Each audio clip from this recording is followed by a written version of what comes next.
Primera parte. Es razonable esperar que en un futuro no demasiado lejano lleguemos a comprender algo tan simple como una estrella.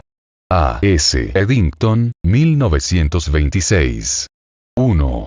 Tras el sueño ballena. Macaca, ¿estás preparada? Jacob ignoró los zumbidos de los motores y válvulas en su crisálida de metal. Permaneció inmóvil. El agua lamió suavemente la nariz bulbosa de su ballena mecánica mientras esperaba una respuesta.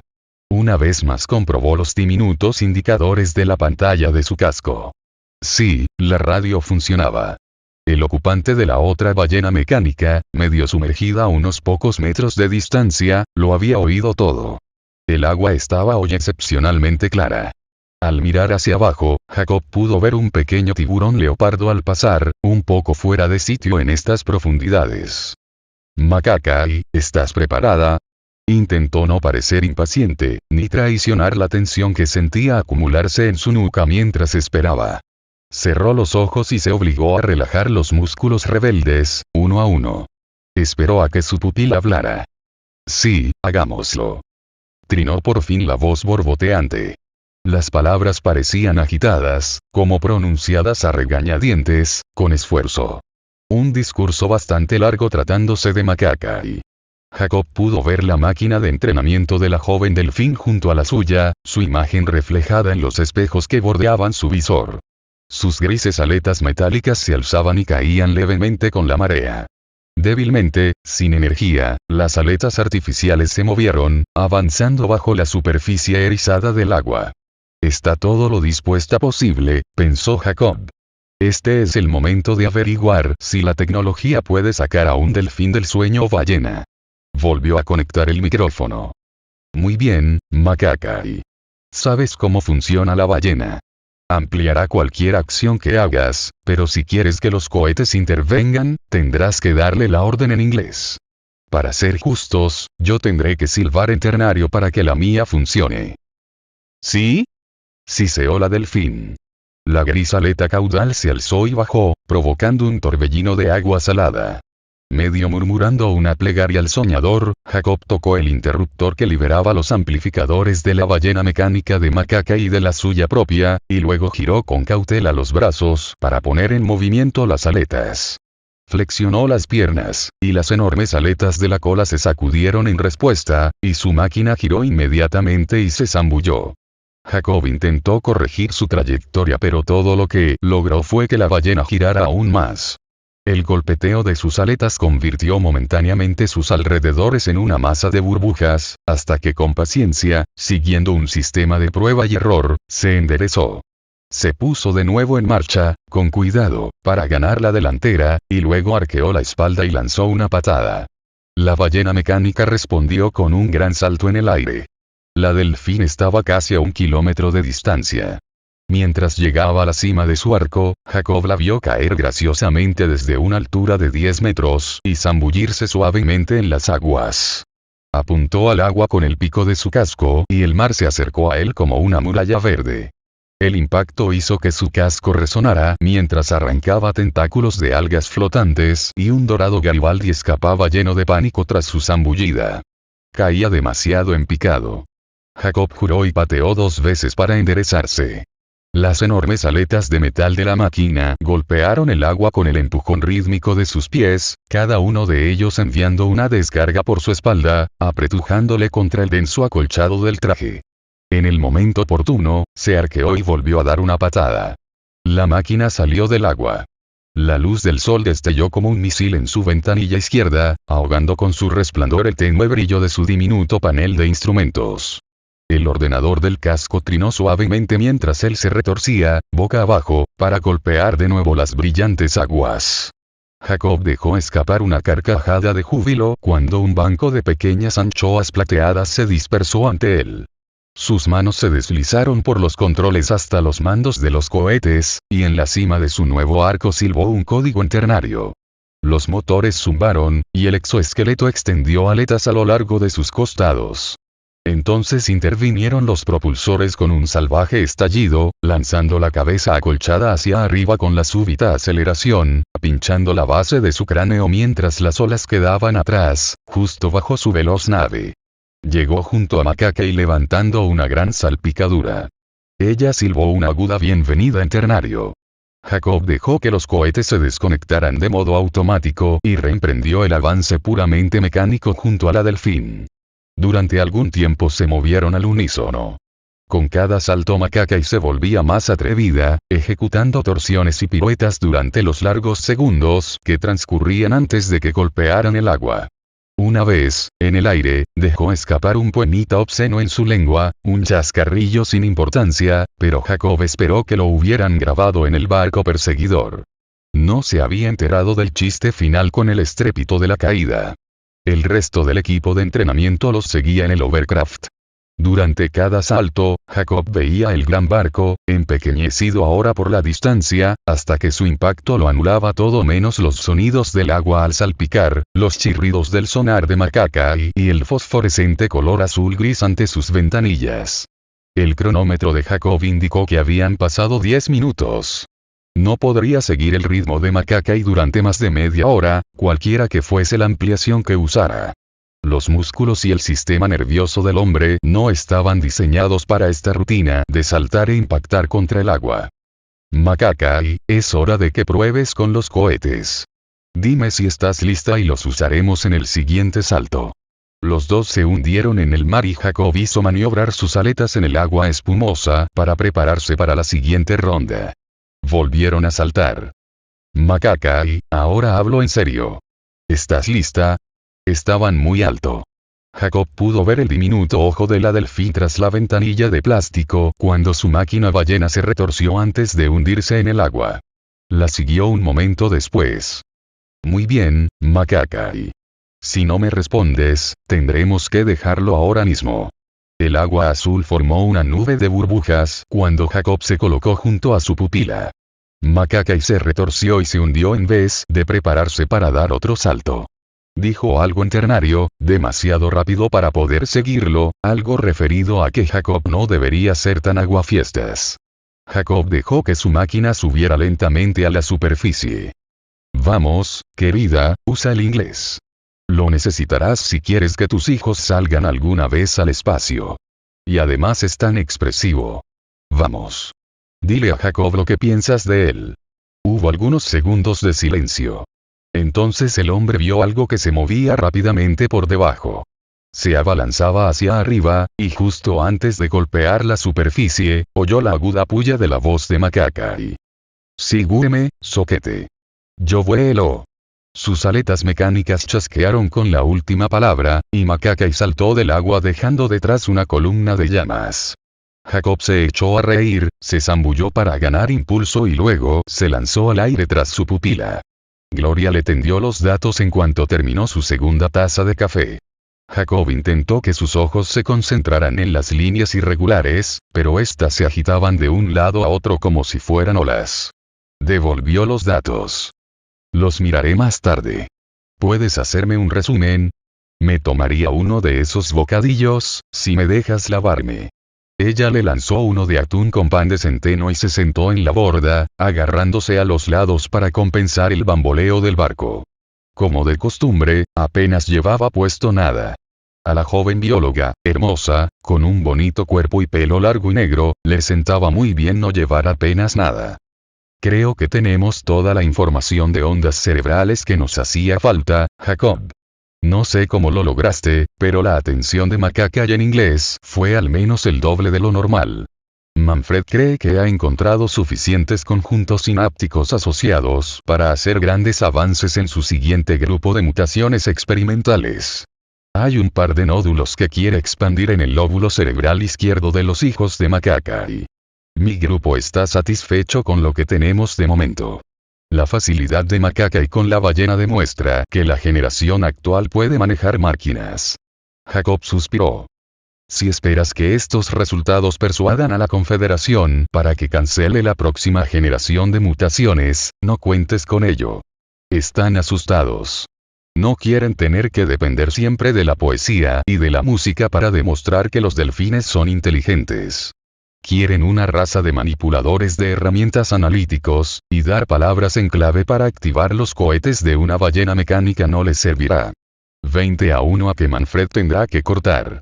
Gloria se puso roja. Cortar.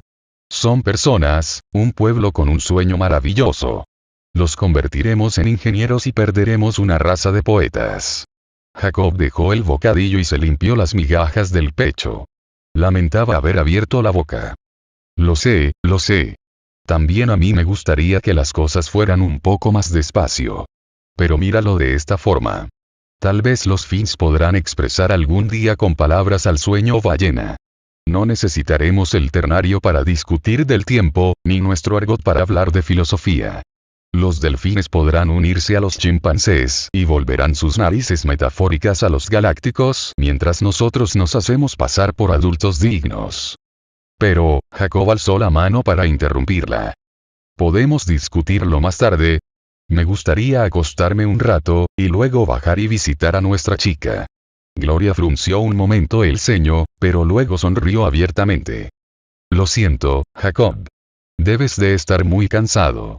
Pero al menos hoy, por fin, todo ha funcionado. Jacob se permitió devolverle la sonrisa. Su ancho rostro se llenó de arrugas en torno a la boca y los ojos. Sí, dijo, y se puso en pie. Hoy todo ha salido bien. Ah, por cierto, mientras estabas abajo, hubo una llamada para ti. Era un ET. Johnny se puso tan nervioso que apenas se acordó de anotar el mensaje. Creo que está por alguna parte. Gloria retiró los platos y encontró un trozo de papel. Se lo tendió. Jacob frunció las pobladas cejas cuando miró el mensaje. Tenía la piel tensa y oscura, mezcla de antepasados y exposición al sol y al agua salada. Los ojos marrones tendían a estrecharse para convertirse en dos finas ranuras cuando se concentraba. Se llevó una mano callosa a su ganchuda nariz amerindía y trató de descifrar la letra del operador de radio. Supongo que todos sabíamos que trabajabas con ETs, dijo Gloria. Pero desde luego no esperábamos que uno nos llamara aquí. Especialmente uno que parece un brote gigante de brécol y que habla como si fuera ministro de protocolo. Jacob alzó la cabeza. ¿Ha llamado un Kanten? Aquí. Dijo su nombre. Debería estar por ahí. Eso es lo que era. ¿Un Kanten? Me temo que no entiendo mucho de alienígenas. Podría reconocer a un Sintiano o un Timbrimi, pero este era nuevo para mí. Voy a tener que llamar a alguien. Fregaré los platos más tarde, no los toques. Dile a Manfred y a Wilfred que bajaré dentro de un rato a visitar a Macaca. Y gracias de nuevo. Sonrió y la tocó suavemente en el hombro, pero al volverse, su expresión se tornó preocupada. Atravesó la escotilla delantera, con el mensaje en la mano. Gloria se lo quedó mirando durante un instante. Recogió las cartas de datos y le hubiera gustado saber qué haría falta para retener la atención de aquel hombre durante más de una hora, o de una noche. El camarote de Jacob apenas era un armarito con un estrecho jergón plegable, pero ofrecía intimidad suficiente. Sacó su tele portátil de un pequeño mueble situado junto a la puerta y la depositó sobre la cama. Lo lógico era que Fagin hubiera llamado simplemente para ser sociable. Después de todo, le interesaba mucho el trabajo con los delfines. Sin embargo, en algunas ocasiones, los mensajes de los alienígenas solo habían traído problemas. Jacob pensó en no devolver la llamada del Kanten. Tras un momento de vacilación, pulsó una clave en la tele y se tranquilizó. Cuando llegaba el momento, no podía resistir la oportunidad de charlar con un ET, en cualquier sitio, a cualquier hora. Una línea de binario destelló en la pantalla, dando la localización de la unidad portátil a la que llamaba. La reserva ET de la Baja. Tiene sentido, pensó Jacob. Ahí es donde está la biblioteca. Apareció la advertencia de costumbre prohibiendo a los condicionales establecer contactos con alienígenas. Jacob apartó la mirada con disgusto.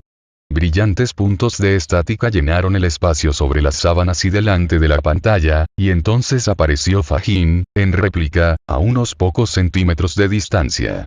El ET parecía exactamente un brote gigante de brécol. Tallos redondos azules y verdes formaban esferas simétricas alrededor de un tronco retorcido y estriado. Aquí y allá diminutos copos cristalinos moteaban algunas ramas, formando un amasijo cerca de la cima en torno a una boca invisible. El follaje se movió, y los cristales se agitaron ante el paso del aire exhalado por la criatura. Hola, Jacob. La voz de Fajin sonó metálica en medio de la habitación. Te saludo con alegría y gratitud, y con la austera carencia de formalidad en la que con tanta frecuencia y vehemencia insistes. Jacob reprimió una carcajada. Fajin le recordaba a un antiguo mandarín, tanto por el tono cantarín de su acento como por el retorcido protocolo que usaba incluso con sus amigos humanos más íntimos. Te saludo, amigo Fajin, y te deseo lo mejor con todo respeto. Y ahora que hemos acabado con eso, y antes de que digas una sola palabra, la respuesta es no. Los cristales tintinearon suavemente. Jacob. Eres tan joven y sin embargo tan perspicaz. Admiro tu sabiduría y tu habilidad para adivinar el propósito de mi llamada. Jacob sacudió la cabeza. Nada de adulaciones ni de velado sarcasmo, Fajin. Insisto en hablar contigo en inglés coloquial porque es la única forma que tengo de evitar que acabe hecho un lío cada vez que trato contigo. Y sabes muy bien de lo que estoy hablando. El alienígena se estremeció, ofreciendo una parodia de un encogimiento de hombros. Ah, Jacob, debo inclinarme ante tu voluntad y utilizar la altamente estimada honestidad de la que tu especie debería estar orgullosa. Es cierto que hay un pequeño favor que tengo la temeridad de pedir.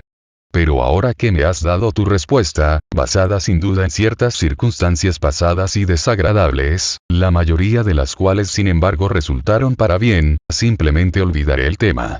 ¿Sería posible inquirirte cómo avanza tu trabajo con la orgullosa especie pupila del fin?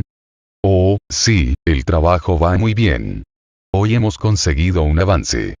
Excelente. Estoy seguro de que no habría sucedido sin tu intervención. He oído decir que tu trabajo es indispensable. Jacob sacudió la cabeza para despejarse. De algún modo, Fajin había vuelto a tomar la iniciativa. Bueno, es cierto que pude ayudar en el problema de la esfinge de agua, pero desde entonces mi intervención no ha sido tan especial. Cualquiera podría hacer lo que he estado haciendo últimamente. Oh, eso es algo que me resulta muy difícil de creer. Jacob frunció el ceño. Desgraciadamente era cierto. Y a partir de ahora, el trabajo aquí, en el centro de elevación, sería aún más rutinario. Un centenar de expertos, algunos más cualificados que él en Port Psic, esperaban entrar a formar parte del equipo. El centro probablemente le mantendría aquí, en parte por gratitud, pero quería de verdad quedarse. Por mucho que amara a los delfines y el mar, últimamente su inquietud iba en aumento. Fajin, lamento haber sido tan brusco. Me gustaría saber por qué me has llamado, suponiendo que entiendas que la respuesta probablemente seguirá siendo no. El follaje de Fajin se agitó. Tenía la intención de invitarte a una pequeña y amigable reunión con algunos dignos seres de diversas especies, para discutir un importante problema de naturaleza puramente intelectual. La reunión se celebrará este jueves, en el centro de visitantes de Ensenada, a las 11. No te comprometerás a nada si asistes. Jacob reflexionó un instante. ¿Etes, dices? ¿Quiénes son? ¿De qué tratará esa reunión? Ay, Jacob, no tengo libertad para decirlo, al menos por tele. Los detalles tendrán que esperar hasta que vengas el jueves, si lo haces.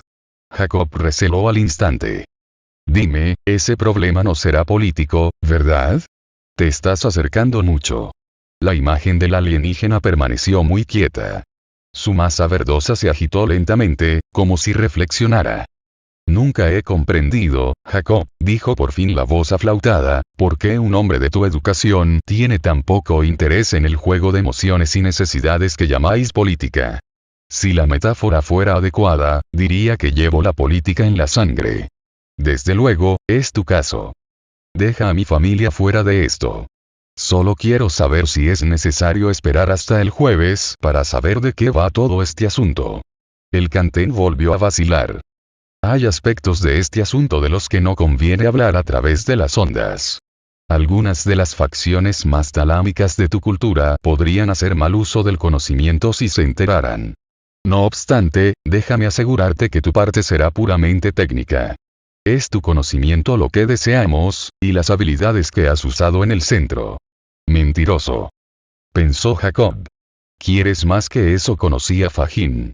Si asistía a aquella reunión, el Kantén sin duda trataría de usarlo como cuña para implicarlo en alguna aventura ridículamente complicada y peligrosa. El alienígena ya se lo había hecho en 3 ocasiones anteriores. Las 2 primeras veces a Jacob no le importó. Pero entonces era otra clase de persona, de las que aman esas cosas. Luego llegó la aguja. El trauma en Ecuador cambió por completo su vida. No tenía ningún deseo de volver a vivir nada parecido. Y sin embargo, Jacob se resistía a decepcionar al viejo Kantén. En realidad, Fahim nunca le había mentido, y de los Seth que conocía era el único que realmente admiraba la cultura y la historia humanas. Era físicamente la criatura más extraña que conocía, pero también el único extraterrestre que intentaba con todas sus fuerzas comprender a los terrestres. Es mejor que le diga a Fahim la verdad, pensó. Si empieza a ejercer demasiada presión, le informaré sobre mi estado mental, los experimentos con autohipnosis y los extraños resultados que he estado obteniendo. No presionará demasiado si apelo a su sentido del juego limpio. Muy bien, suspiró. Tú ganas, Fahim. Estaré allí. Pero no esperes que sea la estrella del programa. La risa de Fahim silbó con un soniquete de flautas. No te preocupes por eso, amigo Jacob. En este programa nadie te confundirá con la estrella. El sol se hallaba aún sobre el horizonte cuando Jacob recorrió la cubierta superior hacia la piscina donde se encontraba Macaca. Un orbe benigno y sin rasgos distintivos gravitaba, oscuro y anaranjado, entre las nubes dispersas al oeste. Se detuvo en la baranda un momento para apreciar los colores del atardecer y el olor del mar. Cerró los ojos y permitió que la luz calentara su rostro. Los rayos penetraron su piel con amable insistencia. Por fin pasó las 2 piernas por encima de la baranda y se dejó caer a la cubierta inferior. Una tensa y enérgica sensación había sustituido el cansancio del día. Empezó a tararear una canción, desafinada, por supuesto. Uno cansada del fin se acercó al borde de la piscina. Macaquey le saludó con un poema ternario demasiado rápido para que pudiera entenderlo, pero parecía amistosamente desagradable. Algo referido a su vida sexual. Los delfines llevaban miles de años contando a los humanos chistes obscenos antes de que los hombres por fin comenzaran a criarlos de forma selectiva para desarrollar su cerebro y su habla, y empezarán a comprender. Macaquey podía ser mucho más lista que sus antepasados, pero su sentido del humor era estrictamente delfinesco. Bien, dijo Jacob. Adivina quién ha tenido un día muy atareado. Ella le salpicó, más débilmente que de costumbre, y dijo algo muy parecido a anda y que te den. Pero se acercó más cuando él se agachó para meter la mano en el agua y saludarla. 2. Camisas y pieles.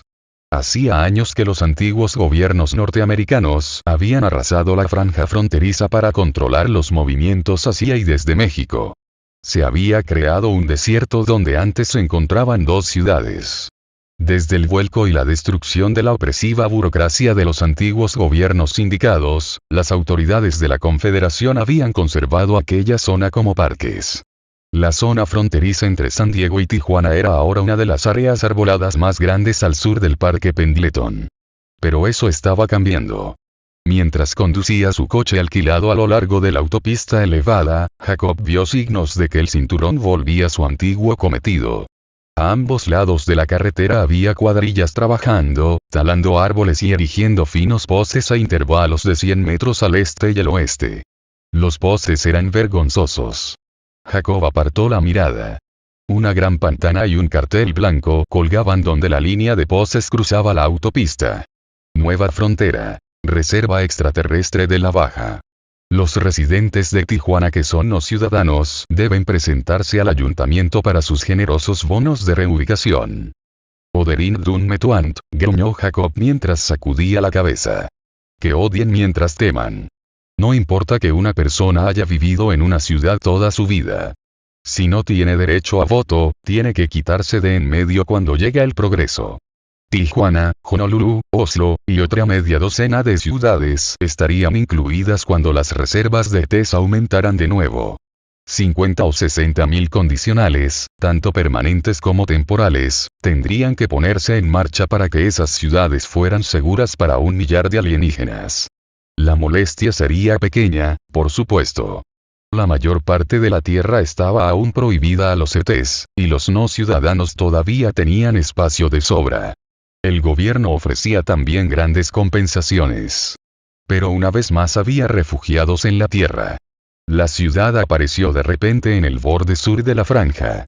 Muchas de sus construcciones seguían un estilo español o revival español, pero en general mostraba la experimentación arquitectónica típica de una ciudad mexicana moderna. Los edificios eran blancos y azules. El tráfico a ambos lados de la carretera llenaba el aire con un leve zumbido eléctrico. Por toda la ciudad carteles metálicos verdes y blancos, como el que había en la frontera, anunciaban el cambio inminente. Pero uno, cerca de la autopista, había sido pintado con spray negro. Antes de que se perdiera de vista, Jacob pudo ver las apresuradas palabras ocupación e invasión. Pensó que la pintada la había hecho un condicional permanente. No era probable que un ciudadano hiciera algo tan arriesgado, con cientos de formas legales para expresar su opinión. Y un condicional temporal, condenado por algún delito, no querría que su sentencia aumentara. Un temporal tendría la certeza de ser capturado. Sin duda algún pobre permanente, arriesgándose a ser condenado, había aireado sus sentimientos, sin preocuparse por las consecuencias. Jacob simpatizó con él.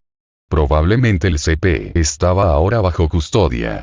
Aunque la política no le interesaba especialmente, Jacob procedía de una familia de políticos. Dos de sus abuelos fueron héroes durante el vuelco, cuando un pequeño grupo de tecnócratas consiguió derribar la burocracia. La política de la familia hacia las leyes condicionales era de vehemente oposición. Durante los últimos años, Jacob había adquirido la costumbre de evitar los recuerdos del pasado. Sin embargo, ahora una imagen se abrió paso en su mente.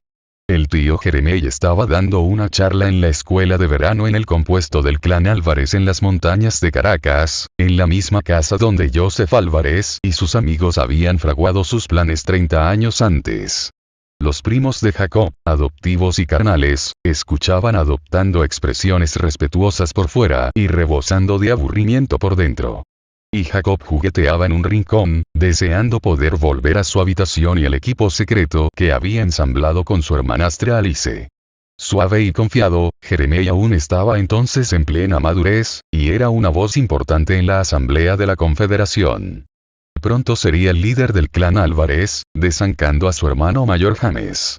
El tío Jeremey estaba diciendo cómo la antigua burocracia había decretado que todo el mundo sería examinado en busca de tendencias violentas y que los que no pasaran la prueba estarían bajo constante vigilancia. Libertad condicional. Jacob podía recordar las palabras exactas que pronunció su tío esa tarde, cuando Alice entró en la biblioteca, con la excitación resplandeciendo en su carita de 12 años como algo a punto de convertirse en nova. Hicieron grandes esfuerzos para convencer al populacho de que las leyes reducirían la delincuencia, dijo Jeremey con voz baja y grave. Y tuvieron ese efecto, desde luego. Los individuos con transmisores de radio a menudo se lo piensan 2 veces antes de causar problemas a sus vecinos. Entonces, como ahora, a los ciudadanos les encantaron las leyes condicionales. No tuvieron ningún problema a la hora de olvidar el hecho de que suprimían todas las garantías constitucionales tradicionales de proceso debido. De todas formas, la mayoría vivía en países que nunca habían conocido esas lindezas. Y cuando un fallo en esas leyes permitió a Joseph Álvarez y sus amigos poner boca abajo a los burócratas, bueno, a los jubilosos ciudadanos les encantaron aún más las pruebas condicionales.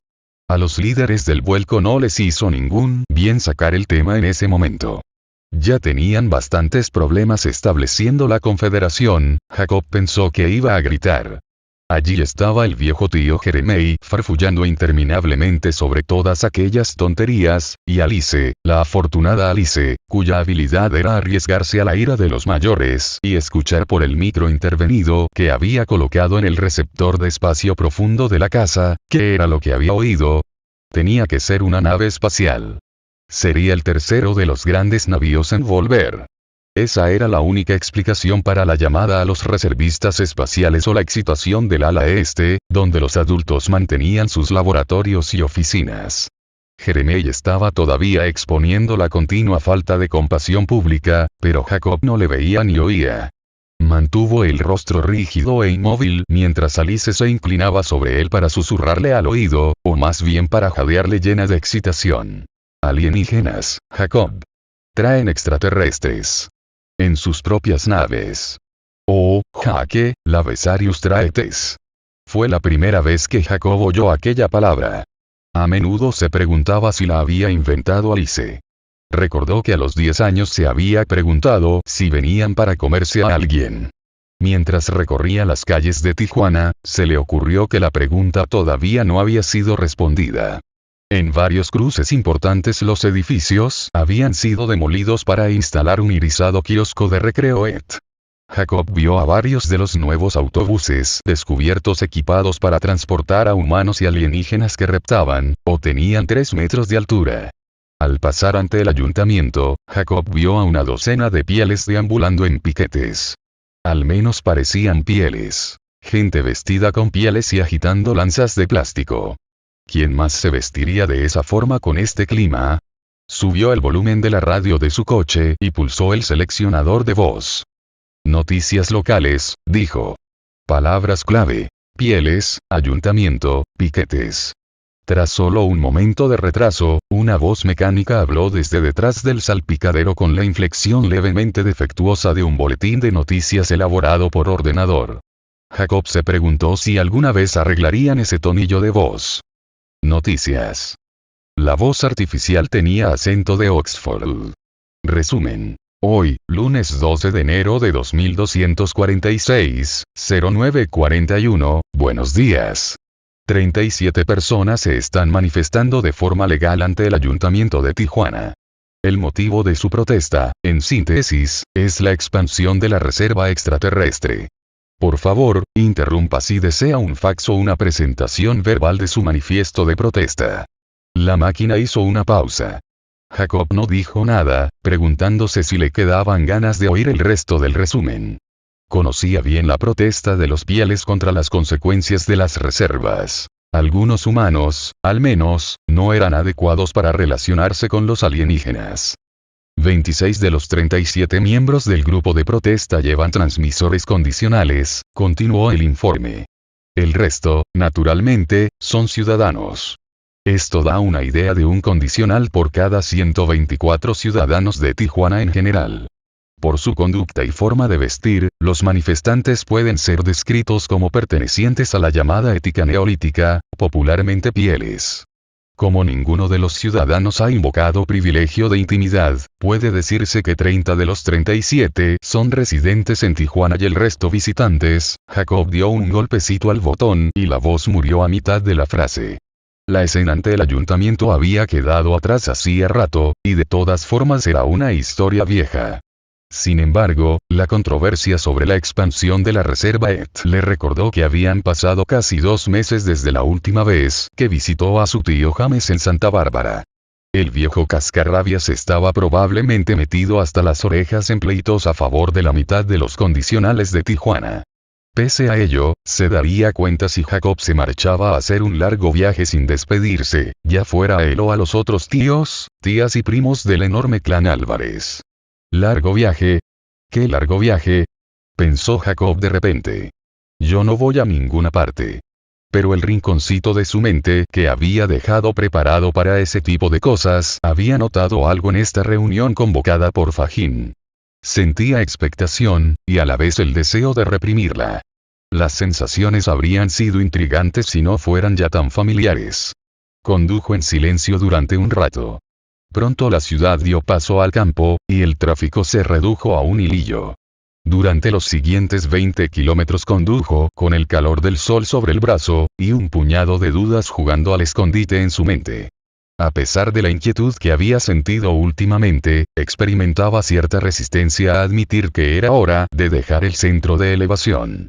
El trabajo con los delfines y chimpancés era fascinante, y mucho más equilibrado, después de las primeras y tumultuosas semanas, durante el asunto de la esfinge de agua, que su antigua profesión de investigador criminólogo. El personal del centro era trabajador y, contrariamente a muchas otras empresas científicas de la Tierra, tenía la moral bien alta. Hacían un trabajo que tenía un enorme valor intrínseco y no quedaría obsoleto instantáneamente cuando la sucursal de la biblioteca en La Paz estuviera en pleno funcionamiento. Pero lo más importante de todo era que había hecho amigos, y esos amigos le habían apoyado durante el último año, cuando empezó el lento proceso de unir las porciones dispersas de su mente. En especial Gloria. Voy a tener que hacer algo respecto a ella si me quedo, pensó Jacob. Algo más que la camaradería que hemos llevado hasta el momento. Los sentimientos de la muchacha se estaban trasluciendo. Antes del desastre en Ecuador, la pérdida que le había llevado al centro en busca de paz y trabajo, Jacob habría sabido qué hacer y habría tenido el valor para hacerlo. Ahora sus sentimientos eran un lío. Se preguntó si alguna vez desearía tener algo más que una relación amorosa casual. Habían pasado 2 largos años desde la muerte de Tania. En ocasiones se había sentido solo, a pesar del trabajo, los amigos, y los juegos siempre fascinantes que practicaba con su mente. El terreno se volvió marrón y montañoso. Mientras contemplaba los cactus que iba dejando atrás, Jacob se acomodó para disfrutar del lento ritmo del viaje. Incluso ahora, su cuerpo oscilaba levemente con el movimiento, como si todavía se encontrara en el mar. El océano destellaba azul tras las montañas. Cuanto más lo acercaba la carretera curva al lugar del encuentro, más deseaba estar a bordo de un barco, esperando el regreso de las primeras corcovadas y las colas alzadas de la migración gris del año, escuchando la canción del líder de las ballenas. Sorteó una colina para encontrarse con que los aparcamientos a ambos lados de la carretera estaban repletos de pequeños coches eléctricos como el suyo. En la cima de las montañas había docenas de personas. Jacob acercó su vehículo a la guía automática de la derecha, donde podría circular lentamente y apartar los ojos de la autopista. ¿Qué pasaba aquí? 2 adultos y varios niños bajaron de un coche al lado izquierdo de la carretera, sacando sus prismáticos y sus cestas con la merienda. Estaban claramente excitados. Parecían una familia típica de excursión, pero todos llevaban brillantes túnicas plateadas y amuletos dorados. La mayoría de la gente en las montañas iba vestida de forma similar. Muchos tenían pequeños telescopios, y apuntaban hacia la carretera, a algo que a Jacob le quedaba oculto por la montaña que tenía a la derecha. La multitud de esa otra montaña vestía atuendos cavernícolas y plumas. Estos cromagnones completos estaban comprometidos. Tenían sus propios telescopios, así como relojes de pulsera, radios y megáfonos, junto con sus hachas y lanzas de pedernal. No era sorprendente que los 2 grupos ocuparan colinas opuestas. En lo único en que los camisas y los pieles estaban de acuerdo era en su odio hacia la cuarentena extraterrestre. Un gran cartel cruzaba la autopista entre las 2 colinas. Reserva extraterrestre de la Baja California, no se admiten condicionales sin autorización. Los visitantes primerizos deben detenerse en el centro de información. Nada de fetiches ni de atuendos neolíticos. Comprueben los pieles en el centro de información. Jacob sonrió. Los periódicos habían tenido tema de sobra con esa última orden. Había caricaturas en todos los canales que mostraban a los visitantes de las reservas obligados a quitarse la piel, mientras un par de ETs con aspecto de serpiente observaban atentamente. Los coches aparcados se apretujaban en la cima. Cuando el automóvil de Jacob llegó a ese punto pudo ver la barrera. En un amplio arco de terreno baldío que se extendía de este a oeste corría otra línea de postes con alambradas, esta vez completa. Los colores de muchos de los postes se habían deslucido. El polvo cubría las lámparas redondas que los remataban. Los ubicuos trazadores se actuaban aquí y allá como criba visible, permitiendo a los ciudadanos entrar y salir libremente de la reserva pero advirtiendo a los condicionales para que se quedasen fuera, y a los alienígenas para que se quedasen dentro. Era un burdo recordatorio de un hecho que la mayoría de la gente ignoraba, que una gran parte de la humanidad llevaba insertados transmisores porque la otra parte, la mayor, no se fiaba de ellos. La mayoría no quería contactos entre los extraterrestres y los que habían sido calificados por un test psicológico como tendentes a la violencia. Al parecer, la barrera hacía bien su trabajo. Las multitudes a ambos lados se hacían más grandes, y los trajes más salvajes, pero la muchedumbre se detenía justo al norte de la línea de postes. Algunos de los pieles y camisas eran probablemente ciudadanos, pero se quedaban a este lado con sus amigos, por amabilidad y tal vez en señal de protesta. La multitud era más densa al norte de la barrera. Aquí los camisas y pieles hacían gestos a los ocupantes de los vehículos que pasaban. Jacob permaneció en el sistema de guía y miró alrededor, protegiéndose los ojos contra el resplandor del sol y disfrutando del espectáculo. Un joven a la izquierda, envuelto en satén plateado de la garganta a los pies, alzó una pancarta que decía: "La humanidad también fue elevada. Dejad salir a nuestros primos extraterrestres". Justo frente a él, una mujer llevaba un estandarte atado al palo de la lanza. "Nosotros lo hicimos solos. Etes fuera de la Tierra". Esa era la controversia, en síntesis. El mundo entero esperaba ver quiénes tenían razón, si los que creían en Darwin o los que seguían a von Däniken. Los camisas y pieles eran solo los ejemplos más fanáticos de una polémica que había dividido a la humanidad en dos campos filosóficos. El motivo. ¿Cuál fue el origen del Homo sapiens como ser pensante? ¿O era eso todo lo que representaban los camisas y pieles? El primer grupo llevaba su amor por los alienígenas a un frenesí pseudo-religioso. Xenofilia histérica. Los neolíticos, con su amor por los atuendos cavernícolas y la sabiduría antigua, basaban sus gritos de independencia de la influencia en algo más básico, tal vez miedo a los desconocidos y poderosos alienígenas. Xenofobia. Jacob estaba seguro de una cosa: los camisas y pieles compartían su resentimiento. Resentimiento hacia la cauta política de compromiso de la Confederación hacia los Seth. Resentimiento hacia las leyes condicionales que mantenía aislados a tantos. Resentimiento hacia un mundo donde el hombre ya no conocía con seguridad cuáles eran sus raíces. Un hombre viejo y sin afeitar llamó la atención de Jacob. Estaba agachado junto a la carretera, saltaba y señalaba el terreno entre sus piernas, gritando en medio del polvo levantado por la multitud. Jacob redujo la velocidad al aproximarse. El hombre llevaba una chaqueta de piel y pantalones de cuero. Sus gritos y saltos se volvieron más frenéticos a medida que Jacob se acercaba. "Dodo", gritó, como si lanzara un insulto terrible. De sus labios manaba saliva, y otra vez señaló al suelo. "Dodo. Dodo". Aturdido, Jacob casi detuvo el coche. Algo voló hacia su cara desde la izquierda y chocó contra la ventanilla del lado del pasajero.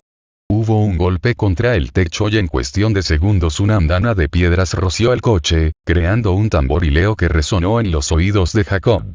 Subió la ventanilla de su izquierda, sacó el coche del sistema automático, y aceleró.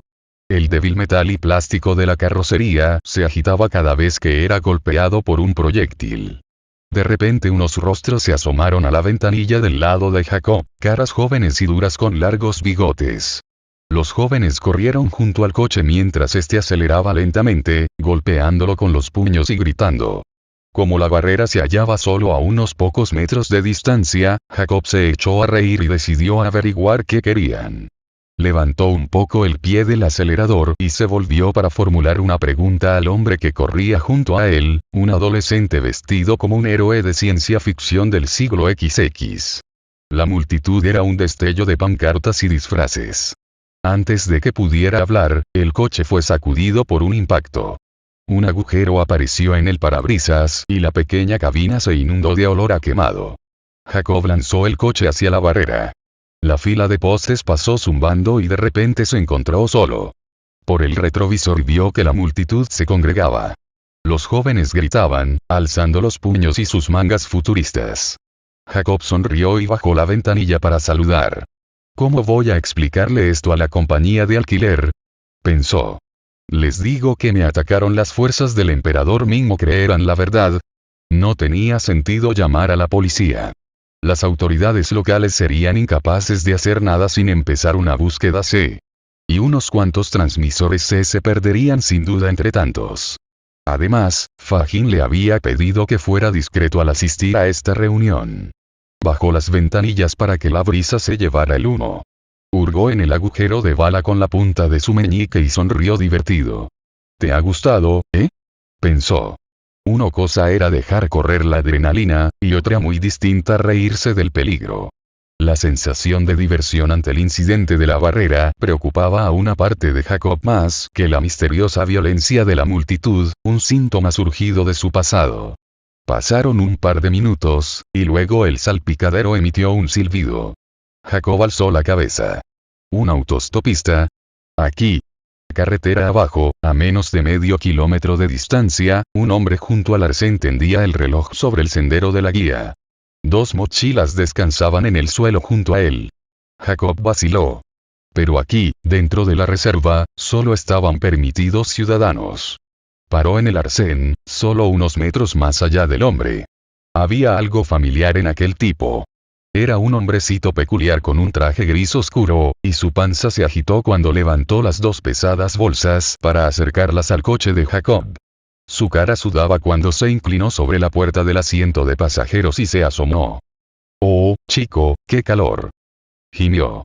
Hablaba inglés estándar con fuerte acento. «No me extraña que nadie use el sistema de guía», continuó, secándose la frente con un pañuelo. «Conducen tan rápido para poder captar un poco de brisa, ¿verdad?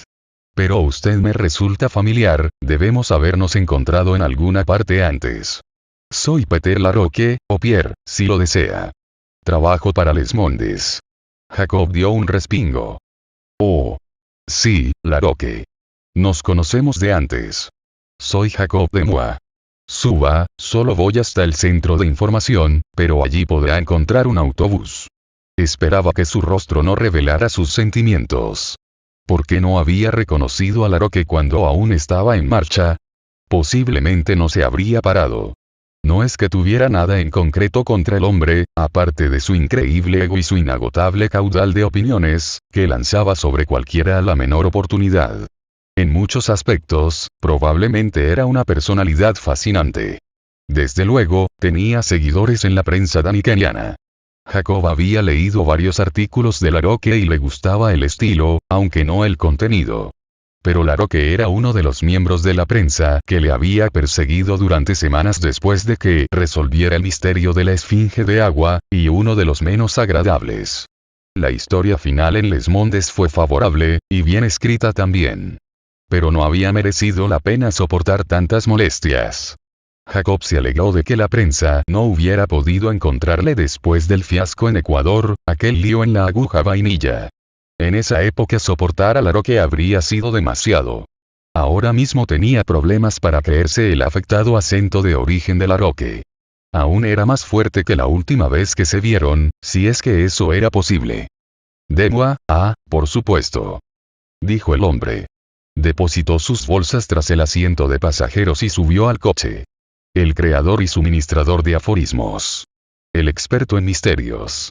Está aquí para jugar a las adivinanzas con nuestros nobles invitados interplanetarios. O quizá va a consultar en la gran biblioteca de La Paz. Jacob volvió a entrar en el sistema de guía, deseando conocer al que había empezado la moda del acento de orígenes nacionales para poder estrangularlo. «Estoy aquí para ofrecer mis servicios como consultor, y mis pupilos incluyen extraterrestres, si eso es lo que quieres saber. Pero no puedo entrar en detalles». «Ah, sí, cuántos secretos». Larocque agitó un dedo jugueteñamente. «No debería hablarle así a un periodista. Sus asuntos son mis asuntos». Pero seguro que se está preguntando qué trae al reportero estrella de Les Mondes a este lugar desolado, ¿no?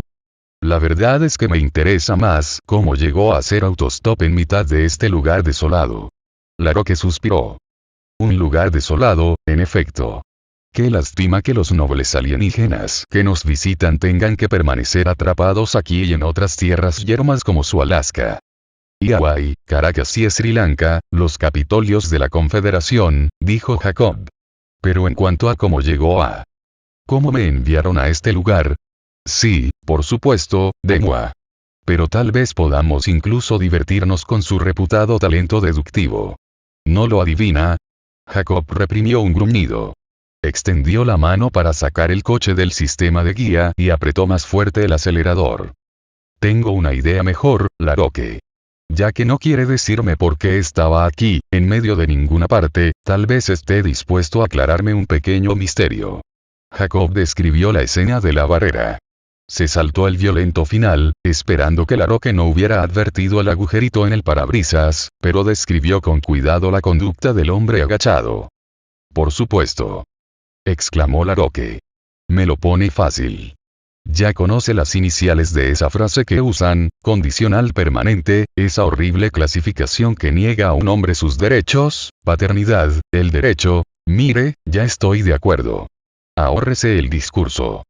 Jacob pensó un momento. ¿Cuáles eran las iniciales? Oh, creo que ya lo veo. Sí, el pobre hombre solo estaba contraatacando. Los ciudadanos lo llaman CP, no es simple justicia que él lo acusara de ser dócil y domesticado. De ahí lo de Dodo. Jacob se rió a su pesar. La carretera empezó a curvarse. Me pregunto por qué toda esa gente se congregaba ante la barrera. Parecían estar esperando a alguien. ¿Ante la barrera? Dijo Laroque. Ah, sí. He oído decir que sucede todos los jueves. Los ETs del centro salen a mirar a los no ciudadanos, y ellos a su vez van a mirar a un ET. Qué tonto, ¿verdad? Uno no sabe a qué lado arrojar los cacahuetes. La carretera bordeó una nueva colina y su destino apareció a la vista. El centro de información, a unos pocos kilómetros al norte de Ensenada, era un gran complejo de residencias para los ET, museos públicos y, ocultos al otro lado, barracones para la patrulla fronteriza. Delante de un amplio aparcamiento se alzaba el edificio principal donde los nuevos visitantes recibían lecciones de protocolo galáctico. La estación estaba en una pequeña meseta, entre la autopista y el océano, con una amplia panorámica de ambos. Jacob aparcó cerca de la entrada principal. Laroque, con la cara roja, rumiaba algo. Alzó la cabeza de repente. Solo hacía una broma cuando dije lo de los cacahuetes, ¿sabe? Solo era una broma. Jacob asintió, preguntándose qué le pasaba a aquel hombre. Qué extraño. 3. Gestalt. Jacob ayudó a Laroque a llevar sus bolsas a la parada del autobús, y luego dio la vuelta al edificio principal para encontrar un sitio donde sentarse. Faltaban 10 minutos para la reunión. Encontró un patio con árboles y mesitas de picnic donde el complejo asomaba a una pequeña bahía. Escogió una mesa para sentarse y descansó los pies en el banco. El contacto con la fría losa de cerámica y la brisa del océano le hizo desaparecer el tono rojo de su piel y el sudor de sus ropas.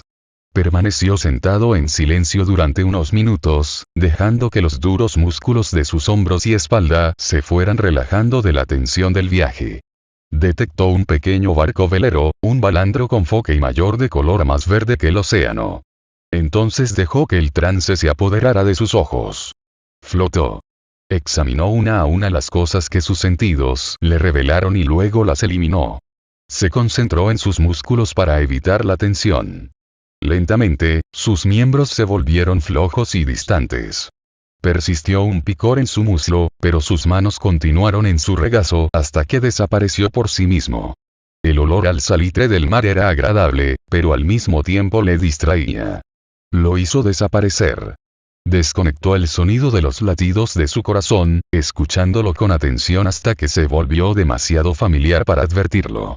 Como había hecho durante 2 años, Jacob guió el trance a través de una fase catártica, donde las imágenes iban y venían de forma sorprendentemente rápida con su dolor curativo, como 2 piezas separadas que intentan unirse de nuevo. Era un proceso que nunca le gustaba. Casi estaba completamente solo. Todo lo que quedaba era un fondo de voces, murmullos subvocales de frases al borde del significado. Por un momento le pareció que podía oír a Gloria y a Honey discutiendo sobre Macaca y luego a la propia Macaca y parloteando acerca de algo irreverente en argot ternario. Desvió cada sonido suavemente, esperando uno que llegó, como de costumbre, de forma súbita y predecible. La voz de Tania gritando algo que no podía entender mientras caía, con los brazos extendidos. Siguió oyéndola mientras caía los 30 kilómetros hasta el suelo, convirtiéndose en una mota diminuta hasta desaparecer, siempre llamando. La vocecita también desapareció, pero esta vez le dejó más intranquilo que de costumbre. Una versión violenta y exagerada del incidente en el límite de zona destelló en su mente. De repente se encontró de vuelta, esta vez de pie entre los condicionales. Un hombre barbudo vestido como un chamán picto tendió un par de prismáticos y asintió con insistencia. Jacob los cogió y miró a donde el hombre señalaba. Vio la imagen de un autobús, borrosa por las ondas caloríficas de la calzada. El autobús se detuvo justo al otro lado de una línea de postes veteados de caramelo que se extendía hasta el horizonte. Cada polo parecía llegar hasta el sol. Entonces la imagen desapareció. Con la indiferencia que da a la práctica, Jacob dejó ir la tentación de pensar en ello y permitió que su mente quedara completamente en blanco. Silencio y oscuridad. Descansó en un trance profundo, confiado de que su propio reloj interno le avisaría cuando llegara el momento de emerger. Se movió despacio entre pautas que no tenían ningún símbolo y largos significados familiares que eludían ser descritos o recordados, buscando pacientemente la clave que sabía estaba allí y encontraría algún día. El tiempo era ahora como cualquier otra cosa perdida en un pasadizo más profundo. La oscura calma fue taladrada de repente por un brusco dolor que atravesó todo el aislamiento de su mente. Tardó un instante en localizarlo, una eternidad que debió ser la centésima parte de un segundo. El dolor era una brillante luz azul que parecía apuñalar sus ojos hipnotizados a través de sus párpados cerrados. En un instante, antes de que pudiera reaccionar, desapareció. Jacob se debatió durante un momento en su confusión. Intentó concentrarse solo en despertar a la conciencia mientras un torrente de preguntas llenas de pánico estallaban como bombillas en su mente. ¿Qué artefacto subconsciente era aquella luz azul? Un atisbo de neurosis que se defiende tan ferozmente tiene que significar problemas. ¿Qué miedo oculto es ondeado? Mientras emergía, recuperó el sentido de la audición. Se oían pasos delante. Los distinguió de los sonidos del viento y el mar, pero en su trance parecían los suaves pasos que los pies de un avestruz podrían hacer si calzaran mocasines. El profundo trance se rompió por fin, varios segundos después del estallido subjetivo de luz. Jacob abrió los ojos. Un alto alienígena se encontraba ante él, a varios metros de distancia. Su impresión inmediata fue de altura, blancura y grandes ojos rojos. Por un momento, el mundo pareció tambalearse. Las manos de Jacob volaron a los lados de la mesa, y su cabeza se hundió mientras se equilibraba. Cerró los ojos. Menudo trance. Pensó. Siento la cabeza como si fuera a chocar contra la tierra y salir por el otro lado. Se frotó los ojos con una mano, y luego alzó cuidadosamente la mirada. El alienígena estaba aún allí. De modo que era real. Era humanoide, al menos de 2 metros de altura. La mayor parte de su delgado cuerpo estaba cubierta por una larga túnica plateada. Las manos, cruzadas en la actitud de espera respetuosa, eran largas, blancas y brillantes. Su cabeza grande y redonda se inclinó hacia adelante. Los ojos rojos, redondos y sin párpados, eran enormes, al igual que la boca. Dominaban el rostro, donde unos cuantos órganos dispersos tenían funciones que Jacob desconocía. Esta especie era nueva para él. Los ojos brillaban llenos de inteligencia. Jacob se aclaró la garganta. Todavía tuvo que luchar contra las oleadas de aturdimiento. Discúlpeme, puesto que no hemos sido presentados, yo, no sé cómo tratarle, pero he de suponer que ha venido a verme. La cabeza grande y blanca asintió. Pertenece al grupo que el Kanten Fajin me pidió que conociera. El alienígena sintió de nuevo. Supongo que eso significa que sí, pensó Jacob. Me pregunto si puede hablar, sea cual sea el mecanismo inimaginable que se esconde tras esos labios enormes. Pero ¿por qué estaba aquí esta criatura? Había algo en su actitud, debo suponer que pertenece a una especie pupila y espera permiso para hablar. Los labios se separaron levemente y Jacob pudo ver un atisbo de algo brillante y blanco. El alienígena volvió a sentir. Bien, entonces hable, por favor. Los humanos somos notablemente breves respecto al protocolo. ¿Cómo se llama? La voz del alienígena era sorprendentemente grave. Surgió siseando de la amplia boca con un acento bastante fuerte. Me llamo Kuya, señor. Gracias. Me han enviado para asegurarme de que no estaba perdido. Si quiere venir conmigo, los otros están esperando. O si lo prefiere, puede seguir meditando hasta que llegue el momento previsto. No, vamos ya. Jacob se puso en pie, tambaleándose. Cerró los ojos un momento para despejar su mente de los últimos jirones de su trance. Tarde o temprano tendría que dilucidar qué había sucedido, pero ahora tendría que esperar. Guíeme. Kuya se volvió y caminó con paso lento y ágil hacia una de las puertas laterales que conducían al centro. Al parecer, Kuya era miembro de una especie pupila cuyo contrato con su especie tutora aún estaba vigente. Una raza así tenía un lugar bajo en el orden galáctico. Jacob, todavía sorprendido por lo complicado de los asuntos galácticos, se alegró de que un accidente fortuito hubiera conseguido que la humanidad ocupara un lugar mejor, aunque inseguro, en aquella jerarquía. Kuya le guió hasta una gran puerta de roble. La abrió sin anunciarse y precedió a Jacob hasta la sala de reuniones.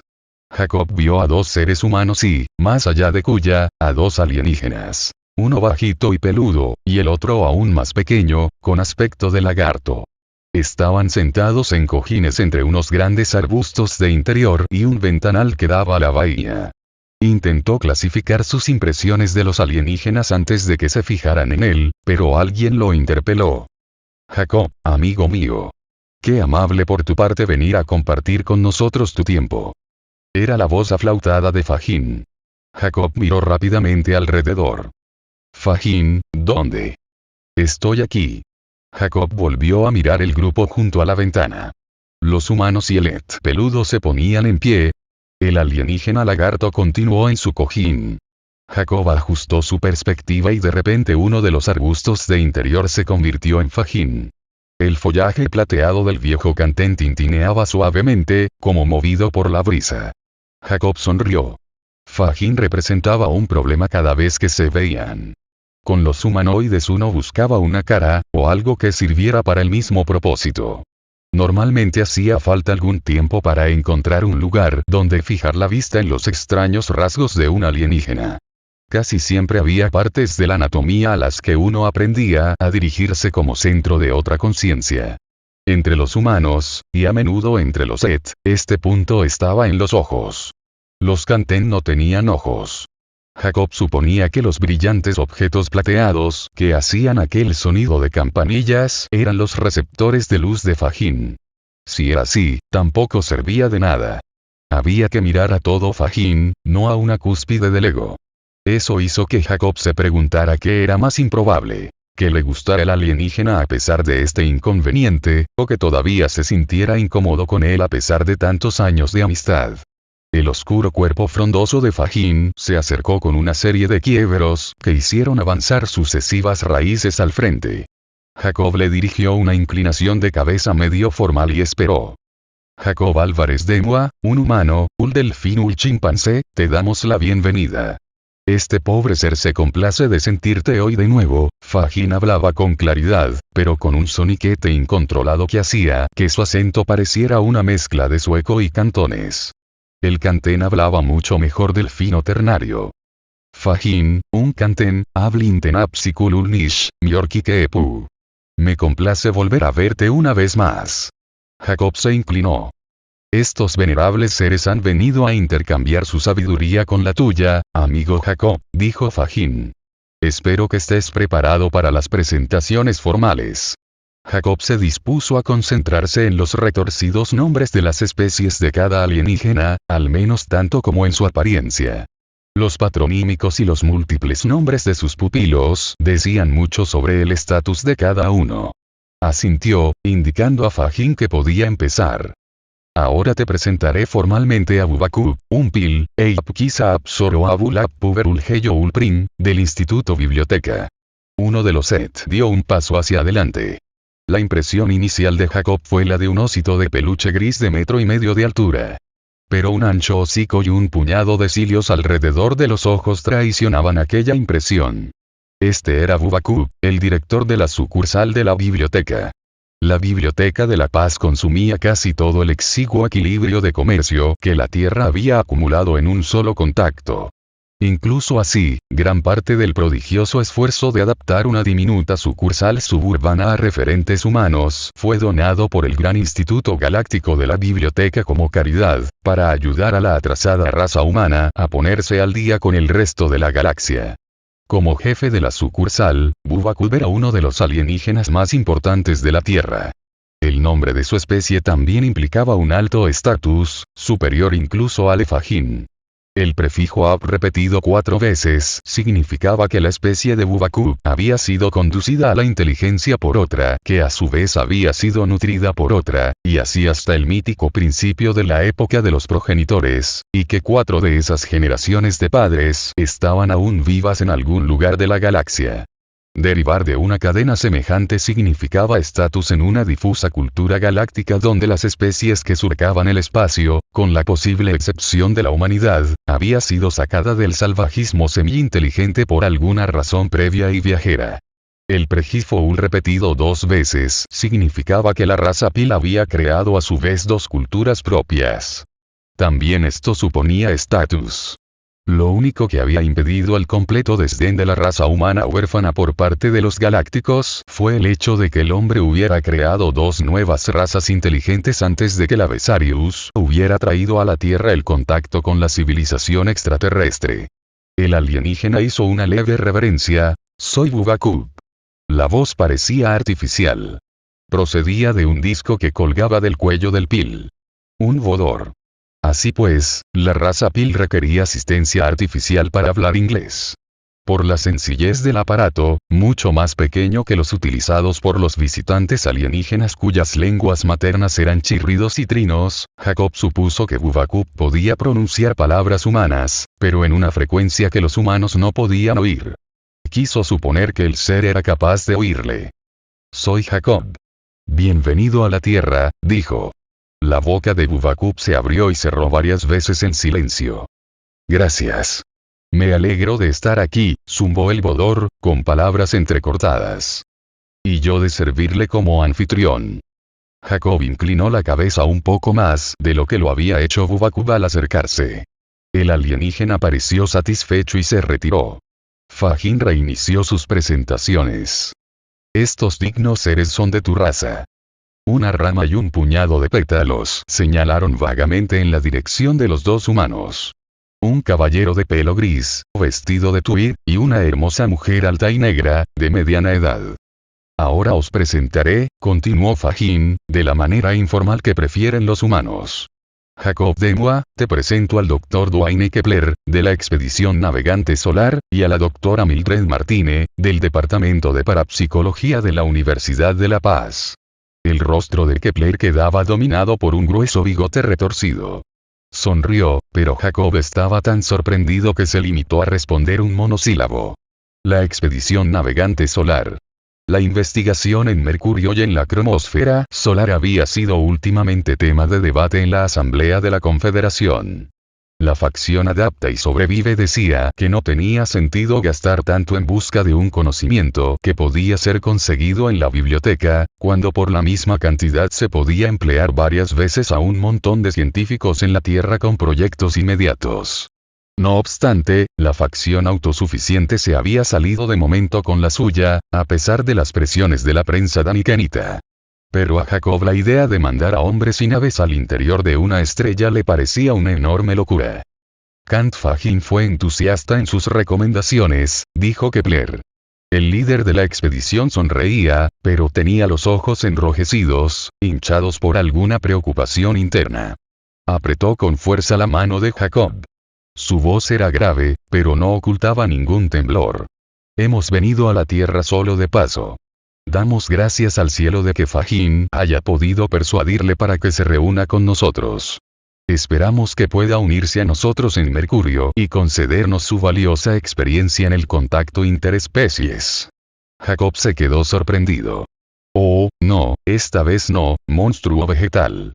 Quiso volverse y mirar a Fajin, pero incluso la informalidad humana requería que atendiera a esta gente y charlara con ella. Nada menos que Mercurio. El rostro de la doctora Martine adoptó fácilmente una sonrisa agradable, pero cuando le estrechó la mano parecía un poco aburrida. Jacob se preguntó si podía inquirir qué tenía que ver la parapsicología con la física solar sin dar a entender que le interesaba, pero Fajin se lo impidió. Interrumpo, como se considera aceptable en las conversaciones formales entre los seres humanos cuando se produce una pausa. queda un digno ser por presentar. Jacob confió en que este ET no fuera de los hipersensibles. Se volvió hacia el lugar donde se hallaba el extraterrestre con aspecto de lagarto, a su derecha, junto al mosaico multicolor de la pared. Se había levantado del cojín y se acercaba a ellos sobre sus 6 patas. Tenía menos de 1 metro de longitud y unos 20 centímetros de altura. Caminó junto a él sin siquiera mirarlo y se puso a frotarse contra la pierna de Bubacub. Ejem, dijo Fajin, eso es una mascota. El digno ser a quien estás a punto de conocer es el estimable pupilo que te condujo a esta sala. Oh, lo siento, Jacob sonrió, y luego se obligó a adoptar una expresión seria. Jacob de Mua, un humano, un delfín, un chimpancé, te presento a Kuya, un prin, Eipilap Kisap Zoroabulap Puber, ayudante de Bubacub en las bibliotecas y representante de la biblioteca en el proyecto Navegante Solar. Tal como Jacob esperaba, el nombre solo tenía patronímicos. Los prin carecían de pupilos propios. Sin embargo, pertenecían a la línea Puber/Zoro. Algún día tendrían un elevado estatus como miembros de ese linaje antiguo y poderoso. Jacob había advertido que la especie de Bubacub también procedía de los Puber/Zoro y deseó poder recordar si los Pila y los Prin eran tutor y pupilo. El alienígena dio un paso al frente, pero no le ofreció la mano. Las suyas eran largas y tentaculares, con 6 dedos al final de sus brazos largos y finos. Parecían frágiles. Kuya despedía un leve olor, como de heno recién cortado, que no era del todo desagradable. Los grandes ojos columnarios destellaron mientras Kuya se inclinaba para hacer la presentación formal. Los labios de Let se retiraron para mostrar un par de cosas blancas y brillantes, parecidas a dientes capaces de cortar y aplastar, una arriba y otra abajo. Los labios parcialmente prensiles unieron las cuchillas con un blanco clac de porcelana. Eso no puede ser un gesto amistoso, pensó Jacob, estremeciéndose. El alienígena posiblemente enseñaba los dientes para imitar una sonrisa humana. La visión era perturbadora y al mismo tiempo intrigante. Jacob se preguntó para qué eran. También esperó que Kuya mantuviera sus labios quietos en adelante. Soy Jacob, dijo, asintiendo levemente. Yo soy Kuya, señor, replicó el alienígena. Su tierra es muy agradable. Los grandes ojos rojos eran ahora sombríos. Kuya retrocedió. Bubacub le condujo de nuevo a los cojines junto a la ventana. El pequeño Pil se colocó en posición inclinada, con sus manos cuadrateralmente simétricas colgando sobre los lados del cojín. La mascota le siguió y se acurrucó a su lado. Kepler avanzó y habló, vacilante. Lamento haberle sacado de su importante trabajo, señor de Mua. Sé que ya está muy comprometido, solo espero que podamos persuadirle de que nuestro pequeño problema merece su tiempo y es digno de su talento. Las manos del doctor Kepler se retorcieron sobre su regazo. La doctora Martine contempló la inquietud de Kepler con una expresión entre paciente y divertida. Aquí había matices que molestaron a Jacob. Bueno, doctor Kepler, Fajin debe de haberle dicho que desde la muerte de mi esposa me he retirado de los asuntos misteriosos, y en este momento estoy muy ocupado, probablemente demasiado para implicarme en un largo viaje fuera del planeta. La cara de Kepler mostró tanta decepción que de repente Jacob se sintió conmovido. Sin embargo, ya que Kant Fajin es un individuo perspicaz, escucharé con mucho gusto a todo aquel que me traiga, y decidiré sobre los méritos del caso. Oh, encontrará este caso interesante. No hago más que decir que necesitamos savia nueva. Y, por supuesto, ahora que los administradores nos han permitido traer algunos consejeros, vamos, Duane, dijo la doctora Martine. No está siendo justo. Yo llegué como consejera hace 6 meses, y Kuya proporcionó los servicios de la biblioteca incluso antes. Ahora Bubacub ha accedido amablemente a aumentar el apoyo de la biblioteca y venir con nosotros en persona a Mercurio. Creo que los administradores están siendo más que generosos. Jacob suspiró. Desearía que alguien me explicara de qué va todo esto. Usted, por ejemplo, doctora Martine, tal vez podría explicarme cuál es su trabajo en Mercurio. Le costó trabajo decir navegante solar. Soy consejera, señor de Mua. Me contrataron para que llevara a cabo pruebas psicológicas y parapsicológicas sobre la tripulación y el entorno de Mercurio. He de entender que tenían relación con el problema que ha mencionado el Dr. Kepler. Sí. Al principio se pensó que los fenómenos eran un truco o alguna clase de alucinación de masas. He eliminado ambas posibilidades. Ahora está claro que son reales o que tienen lugar en la cromosfera solar. Durante los últimos meses he estado diseñando experimentos para llevarlos a las inmersiones solares. También he estado ayudando como terapeuta a varios miembros del personal del proyecto. Las tensiones de llevar a cabo esta clase de investigación solar se han reflejado en muchos hombres. Martine parecía competente, pero había algo en su actitud que molestaba a Jacob. Impertinencia, tal vez. Jacob se preguntó qué más había en su relación con Kepler. ¿Era también su terapeuta personal? Y estoy aquí para satisfacer el capricho de un gran hombre enfermo el que hay que seguir la corriente. La idea no era muy atractiva. Ni la perspectiva de verse implicado en política.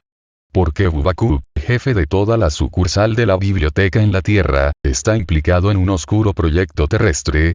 En algunos aspectos, el pequeño Pil era el extraterrestre más importante del planeta, aparte del embajador Timbrimi. En comparación con su instituto de la biblioteca, la organización galáctica más grande e influyente, el Instituto de Progreso de Fajin parecía una barraca de feria.